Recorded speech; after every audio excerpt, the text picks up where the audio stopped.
Prinsesa Honorable Katkat, Katkat Lim, Honorable, Barangay Baybay sa Taklo. o iyo masab ang ato ang mabdikon na board member, Kunsyal Mars si Tapayan. Jean Lizelle sa Asenso, Secretary General, board member Tata Sibido, pagpakara to. Kahiukan si Kunsyal Sani Wuminal. O iyo masab sa uban namo mga kauban, no, ang ato mga city officers. Registro, kinahanglan nga magparehistro dito sa barangay og tinguhan niya nga ang tanan nga mga senior citizen makadawat og social pension tungod kay sa pagkakaron ang mga senior citizen nga adunay SSS pension og GSIS walay labot sa social pension busa gipanghingusgan ni Wuminal nga makadawat ang tanan may pension man o wala, madato man o mapobre.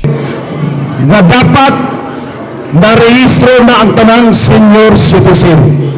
Kaya natay gidufo diya nga resolution encouraging all senior citizen magparehistro. Katong wala marehistro. O katong medyo nawala sa listing kay lagi DP pensioner, SS pensioners, pwede sila magpa-re-entry. Sa tinood lang, kaning manggong mga DP pensioners, SS pensioners, kung atong tinambanon o balanse, ilahan din ang ginaguan for how many years? Sa tinood lang, ilan ang ginaguan, pag-abot sa judit, natural magdawat sila og pensyon. Karon kay na may benepisyo sa gobyerno, dapat diligin unta sila tagtangon.